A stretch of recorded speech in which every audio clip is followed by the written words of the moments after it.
Today I'm going to show you how to crochet the Making Waves table runner. And this is just such a fun, easy project to add just a little oomph to your home. Now this is a wonderful stitch. It works over a 1-row repeat, so it's actually very easy. It just uses a combination of double crochet, chain, and front post double crochet, and that's it. And then we get a little creative with the edging because I like fringe with a little bit more oomph to it. So these are fun little craft beads that I used for the edging on this. Now, before we get started, please remember to like and subscribe. And for the runner itself, measure your table, and then you're going to add 3 to 6 inches on each side for how much you want it to drape over your table. Now, my table is 54 inches long, so I decided to make this 66 inches just so that it has about 6 inches more on each side. But when I blocked it, it did grow a little bit, so it grew about another 6 inches. So I have a pretty good drape, but it looks so pretty. So before we get started on this, let's go over the materials that you will need. Now I used the Lion Brand Comfy Cotton yarn, and I used just over 2 cakes of this. And this is a wonderful, wonderful yarn for this project because it does have the cotton, it is washable, but it's also just got a wonderful drape and it's so nice to work with. This is a DK weight yarn, and it's a blend of 50% cotton, 50% polyester. And each ball has about 392 yards or 358 meters. So this is really easy to find, easy to work with, and it's great for your table runner. Now you will also need a crochet hook, and I use my Furls Resin Streamline. This is in the color coffee, but I believe they are not doing this anymore. But they have so many amazing streamline hooks that you'll find so many that you love. So if you'd like to get your hands on this, I will have a link below. I am an affiliate with Furls, but this is the size H, 5mm, and it's a wonderful hook for this project. You will also need a measuring tape or a ruler, whatever works best for you, because when we do the fringe, we do have to measure to 18 inches for that. And you'll also need, very important, a tapestry needle. So the tapestry needle I use, it has a nice sharp point, so you're going to need that to help you with threading into the beads. And then the beads themselves, I got these from a big craft store, and I wanted wood beads for this project because to me it just kind of screamed that it needed to be wooden beads. Now you can use any beads you like.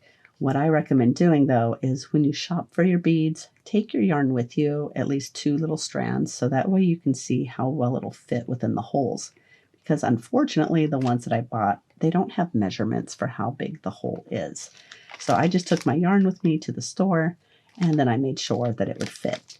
So these are barrel walnut beads, so they're kind of a nicer dark walnut color, and they have a good size hole for threading in the yarn. So you can see right here, it's a nice good size for that. And then this right here, so you're going to need a total of 12 of these, so 12 of the barrel beads, and you'll need a total of 10 of your smaller beads. Now I had a big box of these just because I love the colors and designs, but you only need 10 of these. So you could find, if you have a small bag or if you have a stash of beads that you'd like to use, feel free to use whatever you like.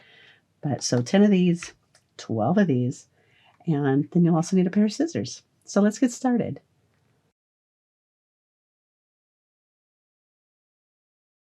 To begin the table runner, we're going to start by chaining 61 chains.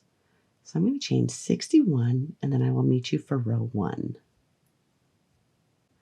For row 1, we're going to begin by doing a double crochet in the 4th chain from the hook. So 1, 2, 3, this 4th chain, we'll do a double crochet. Then we're going to do a double crochet in the next chain. And now we'll begin our pattern repeat that we will do down the rest of this row. So we're going to skip 2 chains, so 1, 2, and in this next one, we're going to work 2 double crochets, a chain 1, and 2 double crochets. So that's 1, 2, chain 1, and 2 more double crochets. So that's 1, and 2. Then we're going to skip 2 chains, so 1, 2, and we're going to work 1 double crochet in each of the next 3. So that's 1,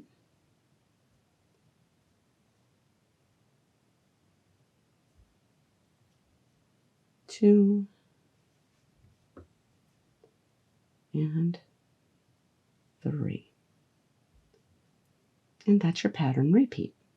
So you'll skip 2 chains, so 1, 2, and you're going to work 2 double crochets, chain 1, and 2 double crochets in that same chain.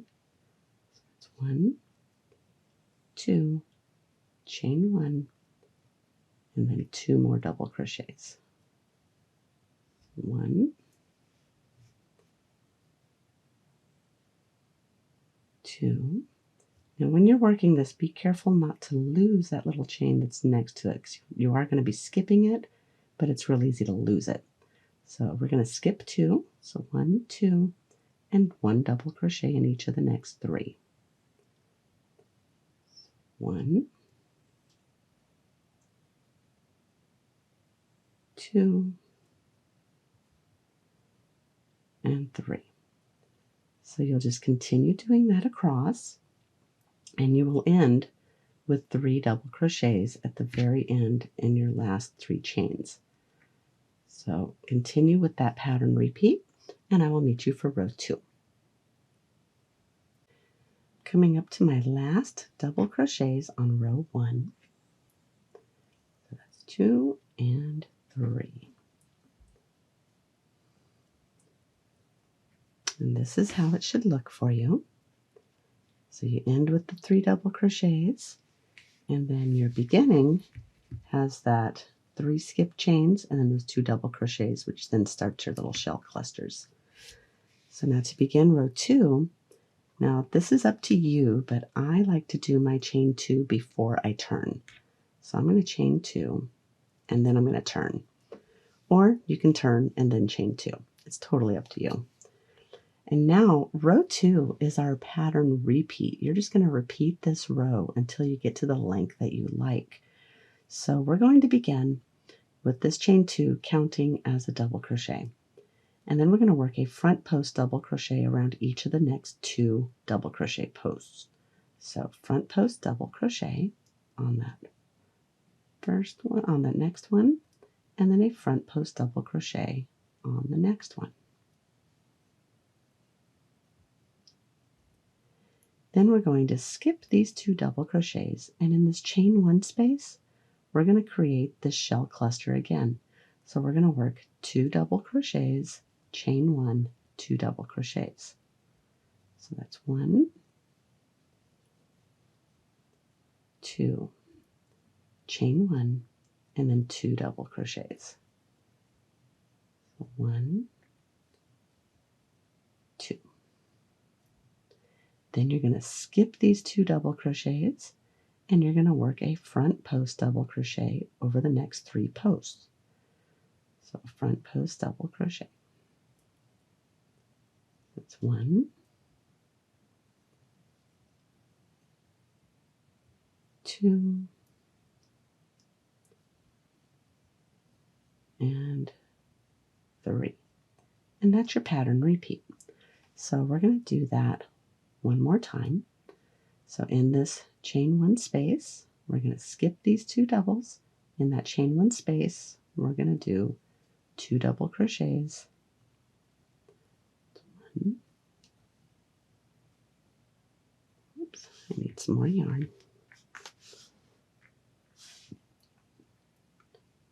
And 2. Chain 1, and then 2 double crochets. 1, 2. Skip these 2 double crochets and work a front post double crochet around the next 3. 1, 2, 3. So you'll just continue in that pattern repeat around, across your row, and I'll meet you at the very end. I've continued in that pattern repeat all the way across, and now I have 5 stitches left. So we have 2 left from that first shell cluster, and then we have those 2 double crochets and then those skipped 3 chains. So the way we're going to finish this row is we're going to skip those 2 double crochets from that cluster, and we're going to work a front post double crochet around each of the next 2 stitches. So that's 1 front post double, and then we're going to do 1 more. Then we're going to do a double crochet in the top of those skipped chains.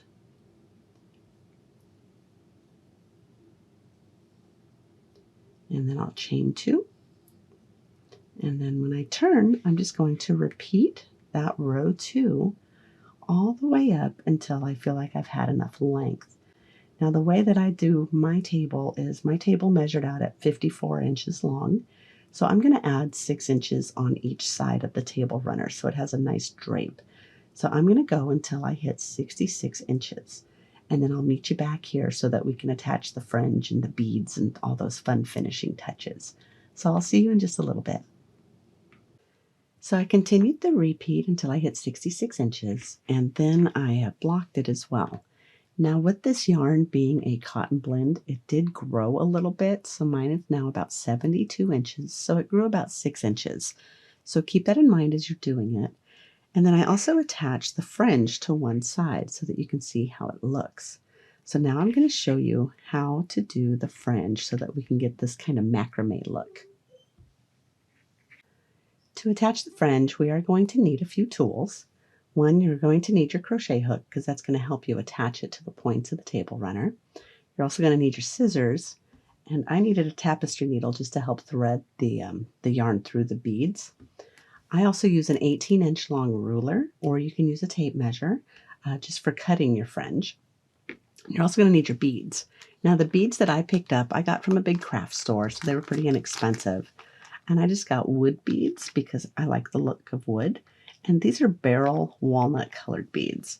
So these are pretty neat because they have that neat barrel shape. And then they have a large enough hole to be able to feed the yarn through. And then I also have another package of beads that I picked up, also from a big craft shop. And these are a printed wood bead mix. And I like the variety of the colors and the paint on them. They remind me of the old, I believe they're called Milfori beads when I used to do jewelry making. So these are really fun for the smaller sections. Now these have just a little bit smaller of a hole, which you will want. And you're going to need a total of 10 of these. So you don't need to buy a great big box. And then your total for these is 12. So again, you don't need a whole bunch of beads, but they do add for the really neat look at the fringe of this. So to get started with this, what you're going to do is using your ruler or your tape measure, cut 12 18-inch long fringe pieces. So 12 of these at 18 inches long, and then I'll walk you through how to attach them. To attach the fringe, just make sure that you're attaching it with the same side facing on each end. Because this is reversible, it really doesn't matter which side, but just make sure for consistency's sake that you do attach it with the same side facing. Now on these corners, these little bits right here are where we're going to be attaching it. But for this very first one, we're only going to attach one piece of the fringe. So the way that I do it is I take one of the pieces and I fold it in half. So that way I'm working with that halfway point. And then I insert my hook where I want it to be. So right here at this very point. And I'm going to pull the yarn through. And then I just pull that through. And I like to do it this way because I like having this part facing up. But that is totally up to you. If you prefer that this be the front side, then you would just loop it around the hook first and then insert it. So now we have that first one. Now we'll work with the next one. And I'm not going to walk you through each and every one of these. But for the middle ones, that's where you're going to be using 2 strands. So I'm going to do the same with them. I'm going to fold them in half. There we go. Insert my hook right where I want it to be. Pull it through. And then just guide this guy on in there.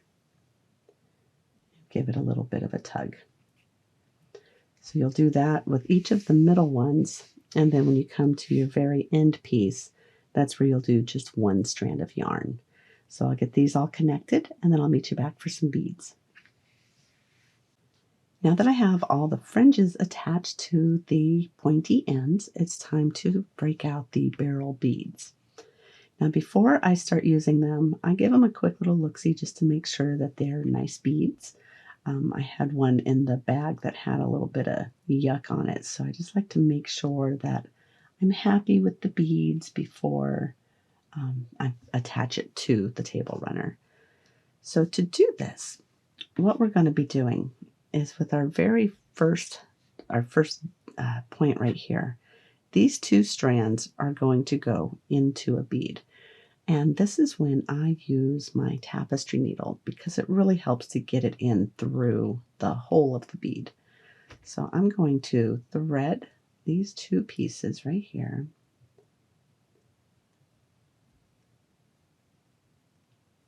So just like so. And I'm just going to thread it into my bead. And then I'm going to take two strands off of the next point. So I'm going to take these two because they are closest to this end. I'm going to move this up a little bit so you can see better. I'm going to take these two strands, and then I'm going to thread that yarn onto my tapestry needle, and we're going to put it through that bead as well.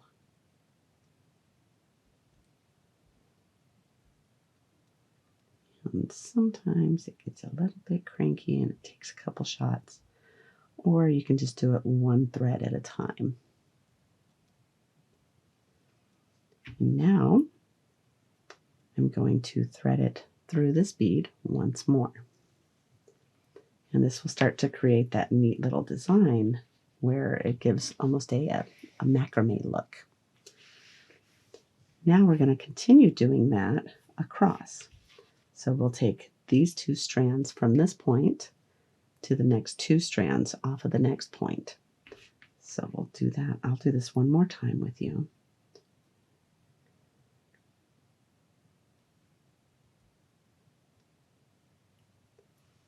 Pick a bead and insert your yarn. And then these next two strands.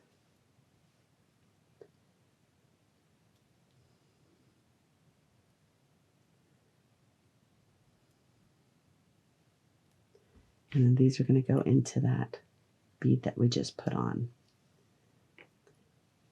So you'll continue in that fashion across, and then when you end, you'll have your last point with these two strands, and then these two off of this point.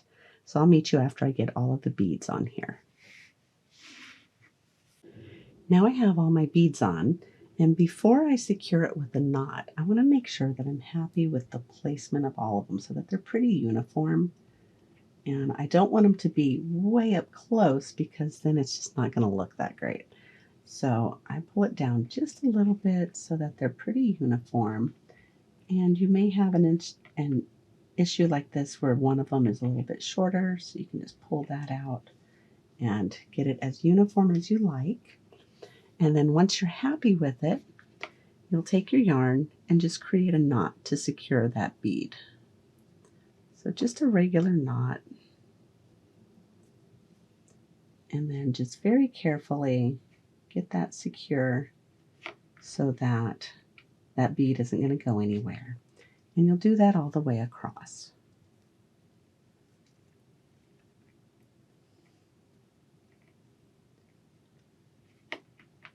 There we go. And then it gives you a little bit of leeway so that you can wiggle it as you like. And then you can determine the finality of where you want that piece to be. So I'm going to continue with my little knots, and then I'll meet you after I finish that so we can do the next round of beads. Now we're ready to begin with our little decorative beads. So the way that we're going to do that is very similar to how we put these guys on. So I'm going to start on one end.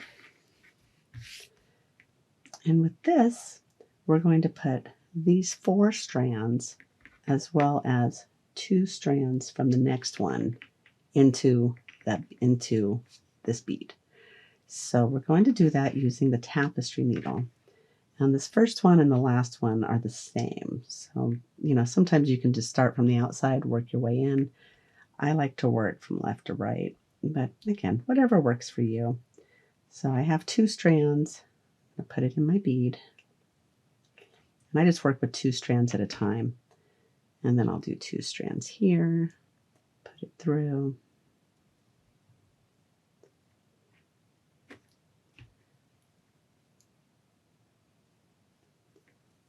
And then we're going to take these next 2 strands right here. We'll thread our needle. And then we're going to put it through this bead. Now it might feel pretty snug, so if it does, kind of pinch it so that your yarn pulls down towards the bottom, and then you can thread through the top. That just makes it a little bit easier. And then you're going to continue in the same fashion as we did with these guys, where you're going to take the next 2 strands, thread your needle, and place that bead on there. So I'm going to do this one time to show you once more.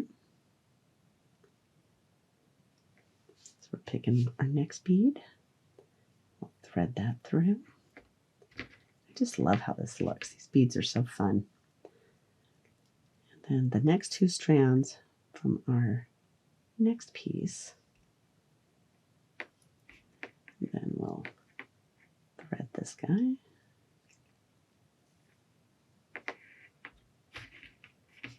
So continue like that, just remembering that when you get to your very last piece, it's all 4 strands plus 2 out of the one that's next to it. And I'll meet you when I get all the beads on. Now I have all of the little finishing beads on, and now what we're going to do is secure these. So first, make sure that you have them all pretty uniform as to how you like them, and then you'll secure them by doing a small knot.